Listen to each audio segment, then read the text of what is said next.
Welcome to the Lucas and Lucas podcast, episode number 7. It is October 21st, 6:35 Central Time, 7:35 Eastern Time, joined by Lucas Frankel in the 45 Jordan jersey. I'm Mike Lucas. I want to start today's show, Frankel, by saying thank you for the congratulatory text you sent me for getting my first win in fantasy this week. That was a really kind move of you. I didn't know you were winless, but yeah, you didn't text me because you're a bad friend. That would have been an impermissible benefit. Kind of like what Odell Beckham Jr. did with the LSU team after they won the national championship last year, handing out what he called monopoly money to the players after the win. But as it turns out, it was real money. And Frank, the NCAA says you can't do that. Odell is now in trouble. He's been banned from campus for 2 years. LSU with some sanctions. They've lost scholarships. I can't talk right now. Breathe up. That was a great intro. Let's rock, Frank. Let it go, baby. That's live podcasting for you, live radio. Frank, you hate Odell. You've always hated Odell. Now I hate you because you didn't mute your cell phone before we started. This has to add to the fuel of your Odell hatred, correct? Honestly, when it happened, I was just so angry because Odell's got one of the biggest egos in the NFL, and he had to make himself part of LSU's championship because he never won there. He wanted to feel like he was important, so he goes out there after the game and starts throwing around dollar bills because he wants all the attention on himself. He's one of the most self-centered, egotistical players I've ever seen in the history of sports, and it was so typical Odell. The fact that they banned him, to me, is hilarious, and he cost them scholarships. He's almost single-handedly bringing down the entire program. I can't stand him. I don't know what your thoughts about him are. I'm sure you got very attached to him with the Giants. Every single Giants fan in his stupid Odell Beckham jersey. I couldn't take it, and because he was kicking the net. What are you doing? And now with the Browns and his freaking COVID comments today, the fact that he's like, I don't think COVID can get to me. I don't think it's going to enter this body. I don't want no parts of it. It don't want no parts of me. It's a mutual respect. It's just like the whole Dan Mullen thing. You know what's going to happen? He's going to get COVID. He's going to miss an important game, and the Browns are going to be screwed because that's how these things work. Anyone who has these arrogant comments about coronavirus, they end up getting it, and it ends up costing them big time. Odell Beckham, like I said, one of the most self-centered, egotistical people on the planet, and this is just another case of that. I can't believe it. You're not wrong about some of the stuff you said, but you remind me of the NCAA, Frank. You and the NCAA both hate fun. You hate anything that just brings joy and smiles to the faces of young children, middle-aged people, old people, college kids. What Odell did was stupid, granted, but it was all in good nature. He was just having fun. He was congratulating his alma mater for winning a national championship, something he wasn't able to do. Do I think the punishment fits the crime? Yeah, I do. But to say it's such a stupid act, he was just having fun. He was celebrating. All the LSU guys, it was they broke so many NCAA violations after the win. Clemson did the same thing 2 years ago, smoking cigars, drinking in the locker room afterwards. That technically breaks NCAA violation. So Odell likes to have fun. I have mixed emotions on Odell as a Giants fan. I've loved him at times. I've hated him at other times. I think he is more of a distraction than what he brings to the team.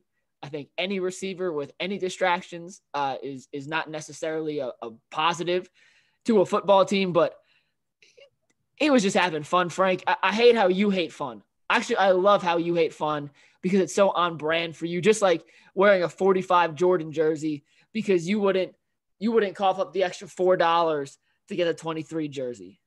First of all, you don't see any 45 jerseys. And what is this about this fun thing? What he did was stupid. It was plain stupid. I said it was stupid. What? The first thing I said was I agree. It was a stupid act. I think the punishment fits the crime. But he wasn't being malicious by any means. Oh, this is the same guy who paid the LSU band to play neck at a game a few years ago, even after the school banned playing it. He paid the band. He paid the director, said, I'll pay your fine, play it because that's LSU's third quarter, not fight song, but team song. Odell wants to have fun. Is that always the right approach to have to life? Absolutely not. But it's not like he was out here being malicious by any means. His COVID comments are worse than what he did after the national championship game. What do you think about the COVID comments? What are your thoughts about those? He's stupid. Don't say it. It's karma. Look what President Trump did. He downplayed it for 4 months, 5 months, 6 months, and next thing you know, he has it. Dan Mullen, the list goes on and on. If you say you're not going to get COVID, somehow you're probably going to end up getting COVID. It's really unbelievable. The fact that he's arrogant enough to say that is beyond me. Who thinks like that? It's like I mean, you're really out of touch with reality by talking like that. And there are a lot of people in this country that think like that, though, Frank. I mean, Odell is not the only one with that mindset. There are a lot of people, including our president for quite a while, who had that mindset. So we'll see. I may or may not have bet a significant amount of money on his opponent, but we'll get back to that later. Dolphins named Tua the starting quarterback. For my work today, I actually listened to Brian Flores' press conference. Have you ever heard him talk? Have you ever heard Brian Flores talk? I cannot say I have.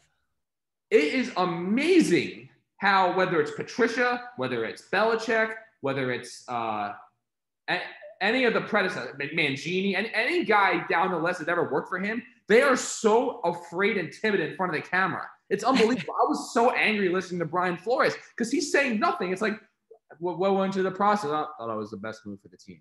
Like, with like gives you nothing. I mean, I can't believe how much these guys are afraid to say stuff. I don't know what Belichick does to them, but he completely brainwashes every single coach he's ever worked with to have zero personality. I can't stand it. Well, do you agree with the move? I find it surprising. I mean, Miami's playing really well. I mean, I thought my first thought was that they were just going to sit him out for the year and let him, get back to 110% after that hip injury. So I thought maybe if the fact that Fitzpatrick had him at 3-3, one game back at the Bills, like they could. I mean, they got a good team. I mean, they got some really good players in that defense. They're really well coached. They've got a ton of discipline. Their offense has got some nice playmakers with Gaskin and Devontae Parker and the tight ends that they got. They got a team that could theoretically compete for a playoff spot. I didn't expect it so soon. That really surprised me. Obviously, he didn't play in the preseason. We don't really know how he looked in practice, but obviously maybe this is one of the cases like Mahomes with the Chiefs a couple of years ago where, we didn't really know how great he looked in practice, but maybe he's just destroying it in practice. So like outplaying Fitzpatrick at every level. That's the only thing I can think of because no, they got screwed by other teams catching coronavirus and their bye week moving up a week. That's what screwed them more than anything else. I think the Dolphins going into the season had prepared to make the change after the bye week. Like let Tua get 2 weeks to fully get his feet under him, get ready, and then he'll be able to go after that extra week of preparation for whoever they're playing. I don't know who their next opponent is. Who do they play when they come back, Frank? They play the Rams. The Rams, yeah. So I don't know if Aaron Donald's exactly the murder him. Yeah, and Tua with his injury history, I'm not sure if that's the first guy I want to see Tua face, but it does suck for Fitzpatrick. And did you see his comments today? Yeah, here were his comments. He goes, I was shocked by it. It definitely caught me off guard. It was a hard thing for me to hear, just kind of digesting the news. My heart just hurt all day. Obviously, we've talked in the past, me and you guys, meaning the media, about how I'm the placeholder, and this is eventually what's going to happen. It was just a matter of kind of when, not if. It still just kind of broke my heart. It's a tough thing for me to hear and to now have to deal with, but I'm going to do my best with it. I mean, suck it up, dude. Like, you're like 40 years old. I feel bad for Fitzpatrick. He knew what he was signing up for. Get out of here. He knew that he was doing that job. He was a one-year placeholder at most. Exactly, but I also think, considering the schedule change, considering they had won 2 games in a row, considering he's played pretty darn well up to this point, it still sucks. Even if you know it's coming, it still sucks when it happens. It's like when you have a girlfriend or a boyfriend, your significant other, and you know you're on rocky terms and you see the writing on the wall, you know it's not your forever person. It still sucks when it ends. I mean, it's an inevitable conclusion you're coming to, but it's not like you're ecstatic to get out of that relationship. I mean, some people may be in some cases, others may not, but he was playing well. They had won 2 games in a row. Like you said, they were in contention for a playoff spot. I don't think they're good enough to really compete later in the season for one of those 6 or 7 playoff spots. But at the moment, they're 1 game back. He's playing well. That offense is clicking. It's the best 2-week stretch that they've had in probably 4 or 5 years. And the timing of it, not that he got replaced. I think he knew he was going to get replaced. It's just coming off a point where he had played well for 2 weeks. Then the bye came. And I think the Dolphins' motive the whole season was Fitzpatrick plays until the bye. We make the move at the bye. And then Tua is our guy moving forward. So I do feel bad for Fitzpatrick. I'm curious to see if another team tries to pick him up. There's a lot of quarterback issues around the league right now, and I think Fitzpatrick would be an upgrade over some of them. But if you're going to make a QB transition, Fitzpatrick is the perfect guy to have in that quarterback room with your young quarterback. And I'm losing my voice. Can you hear it, Frank? Can you hear me? I feel like my voice is going, so I apologize. But for what? Why? Are you all right? Yeah, I've done A lot of interviews and a lot of shouting and yelling today. So, yeah, that's my take on Tua. The only thing I can think about with Fitzpatrick, obviously he is one of the smartest people in the NFL, just straight up, like in terms of pure. No, he went to Harvard? I did not know that. But easily one of the smartest people in the league. And maybe he doesn't just say things just to say things. There's a motivation, there's an incentive behind it. Maybe he's trying to be like, hey, listen, if you don't want to play me, then trade me. Maybe that's what he's going for. Obviously, he's a great mentor for Tua because he's been through so much in the NFL, but maybe that's what his motivation is. And we'll see how this thing plays out. But I wouldn't be stunned if they, maneuvered a trade just based on – because Fitzpatrick, I mean, like, usually when moves like this happen, when it happened with Kurt Warner and Eli, the guys are very, like, they knew what they signed up for. And with the fact that Fitzpatrick was so taken aback, I think he's got some sort of there's something going on there. The only thing was he was playing well. The team was playing well, and that move came at a time where they were at the best they've been all season. Eli sucked before they made the move to Daniel Jones. Most quarterbacks are horrendous before they make that move. Fitzpatrick was actually playing well. I think that's where his disappointment comes from. So there are two teams in the NFL that are 0-6 against the spread. Obviously, one of them is the Jets. Who's the other? The Giants? No. The Titans. No. What? The undefeated Titans? Yeah, they were 0-4 against the spread to start, though. Cowboys. All right. Roddy White opened his mouth today. I didn't know he was still relevant. I loved it. This is the best, by the way. Best comment of the week. It's the most unoriginal comment. So Roddy White, I don't know who or why anyone even cares what he has to say, but it was all over social media today for whatever reason. Of all the people that need to be commenting on this, Roddy White, who last played in the NFL like 12 years ago with the Falcons, and hasn't been good in I don't know how long. Did he go to Clemson? Yes or no? Roddy White? Yeah. I don't think so. All right, whatever. So he opened his mouth today. I'll look up. I'll find out while you talk. For the first time in about 10 years, he opened his mouth. He goes, quote, "If I'm Trevor Lawrence, if the Jets finish with no wins, I just go back to Clemson. I don't want any part of that organization," end quote. I mean, all the takes that have come out the past few days, there was an article on Sports Illustrated that he should pull an Eli Manning. Now he's saying that he should stay in school. Like, what Trevor Lawrence needs to do is just go on the record and be like, any team that takes me, I will go to, I will play for, or go on the record and say, I don't want to play for the Jets. Just put the speculation to bed. I can't take it anymore. Please put an end to this. He has the power. Enough is enough. Trevor Lawrence, I beg you, please just weigh in on the situation so I don't have to hear about this stupid nonsense for the next October, November, December, January, February, March, April, next 7-8 months or whatever. It's going to be nonstop. It's going to drive me crazy. So Roddy White went to UAB, did not go to Clemson. I also think it's a stupid thing to say, but he's not wrong. He's not wrong. It's unoriginal. Be better. If you're going to comment, why are people giving him the light of day? Who is Roddy White, and why does he deserve any attention in this? He is irrelevant. Who cares what he has to say? Do you care what he has to say? You better say no, because no, I don't care. No, but not particularly no, but sometimes these former players want their 10 seconds of fame, 10 minutes of fame, and Roddy White absolutely got it with this. I don't think Trevor Lawrence owes it to anybody to say he hasn't even declared yet. I think it's inevitable he declares, but we've seen guys go back for their senior year. Matt Barkley comes to mind. Matt Barkley could have been the number 1 overall pick after his junior season, wanted to win a national championship, went back to USC. It didn't work out.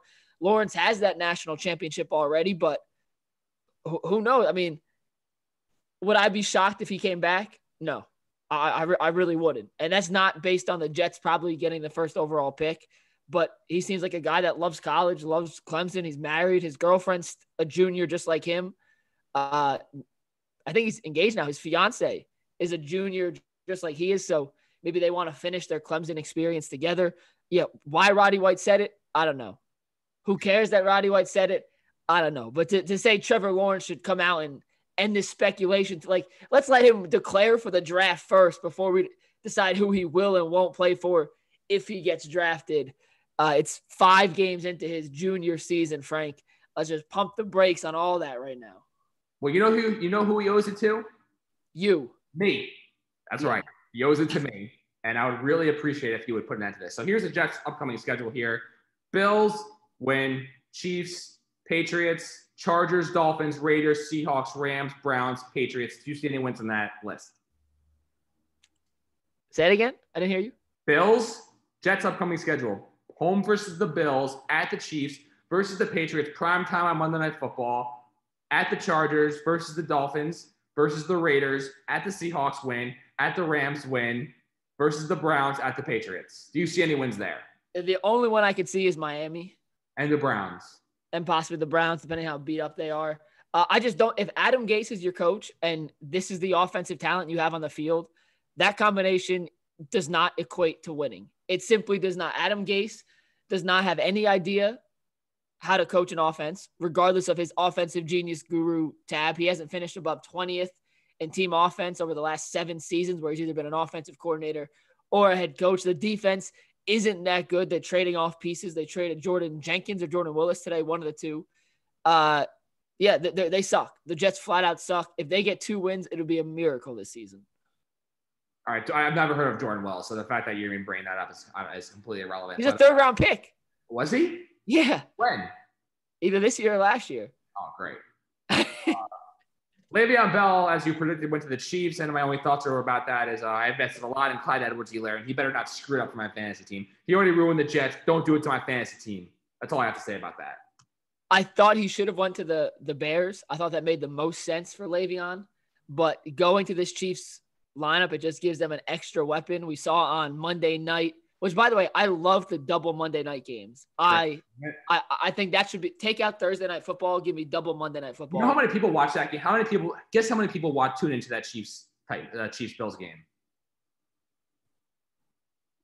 12 million? Did you see it? You saw it. It was 12. No. Was it really? People on a Monday at 5 o'clock.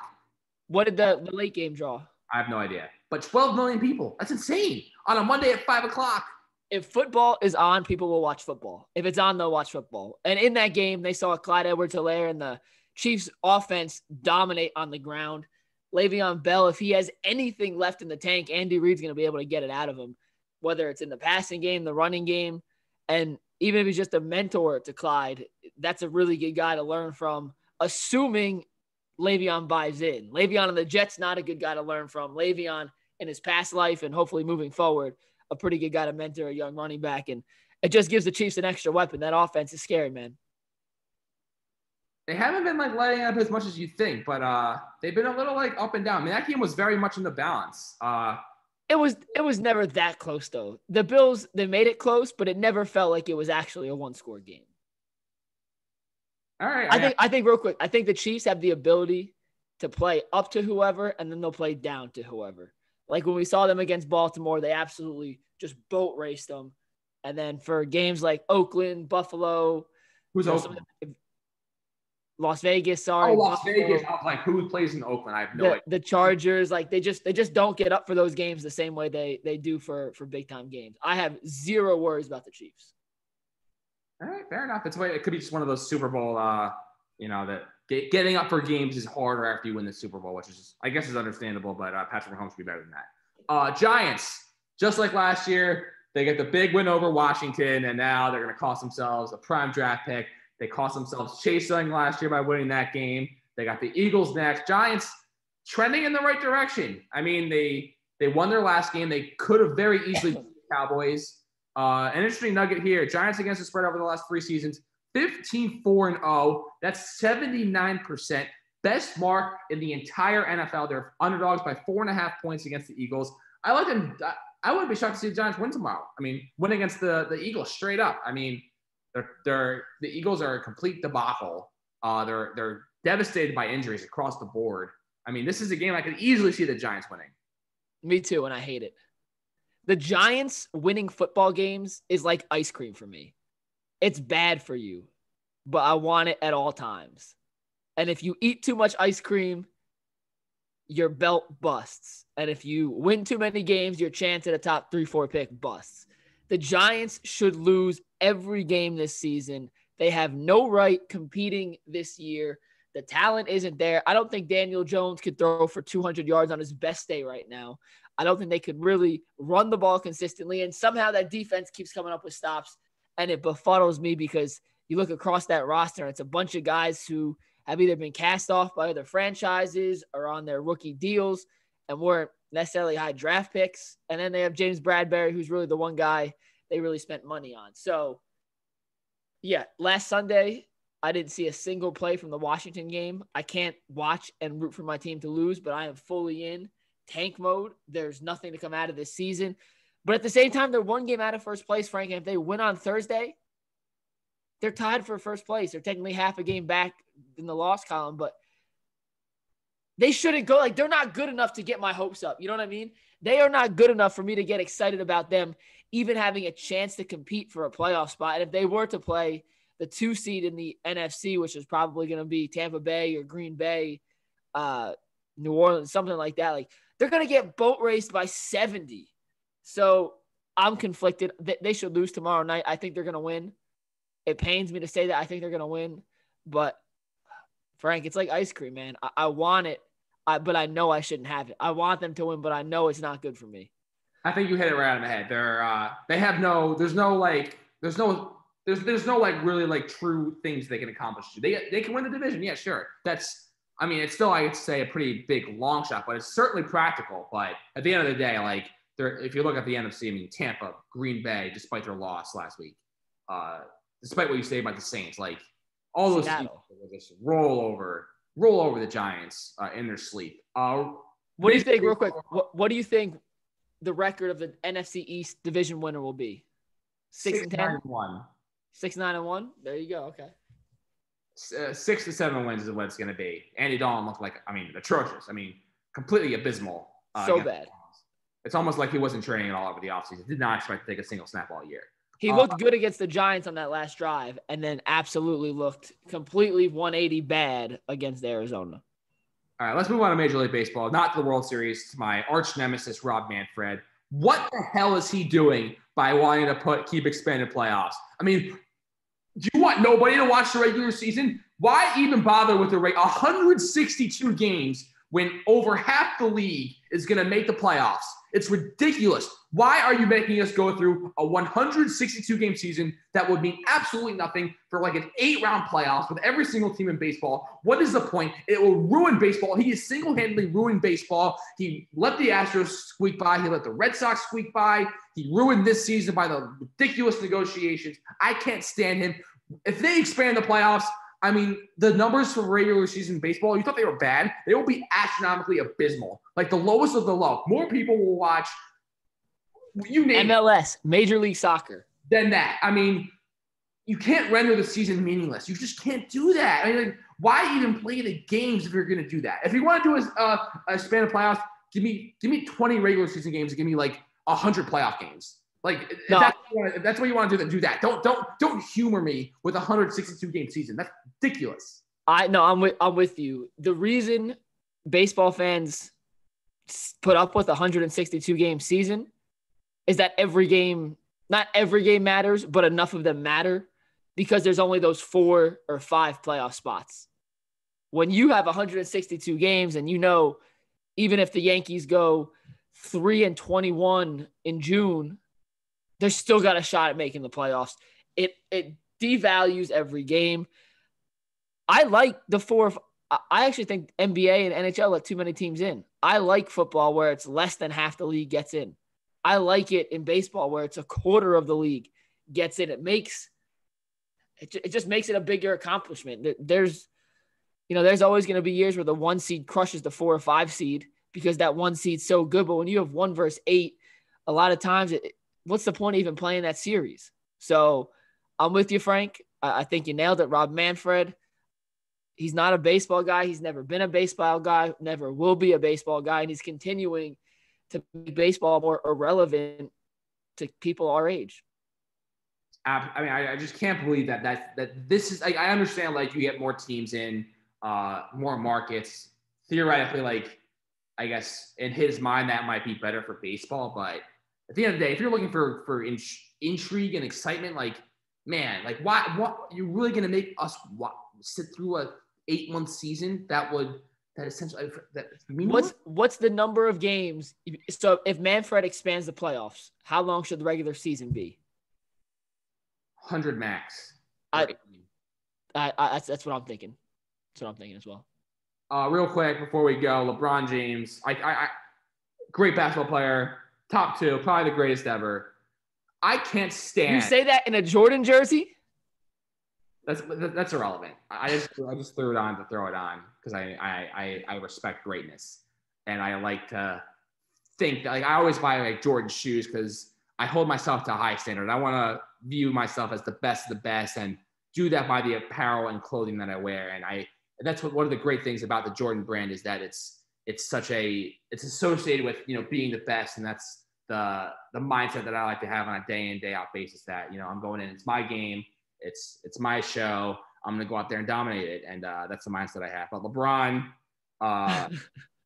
goes back and forth. Was a diehard Yankees fan. Then he was the biggest Indians fan on the planet. And now he's the biggest Dodgers fan on the planet. Like, pick a team, dude. I don't care that you're in all now. I can't stand it. This, like, when I used to be a Jets fan, but like, I admit, like, that I'm no longer a Jets fan. I'm not going to go hop on the Chiefs bandwagon or, for the Packers or the Seahawks fan. Why would anyone want to get on the Seahawks bandwagon? But like, I'm not going to do that. I'm not going to jump on a bandwagon. LeBron is the biggest bandwagon fan I've ever seen. I can't stand it. Pick a team, stick with it. Stop jumping around. It's ridiculous. You tell him, buddy. Does he feel better? Do you feel better for that? I tweeted at him. He didn't respond. I'm shocked. He should know. And when Lucas reaches out to you on Twitter, you answer. Well, get him on the show, and you could address him before the show. I mean, LeBron. CBS. He'll come on CBS HQ. I'll make it happen. Mike, great stuff. We'll see you next week. Giants, Eagles, Thursday night football. Getting the victory in Philly. Love to see it. See you next week. Have a fantastic weekend, everyone. Enjoy the Big Ten.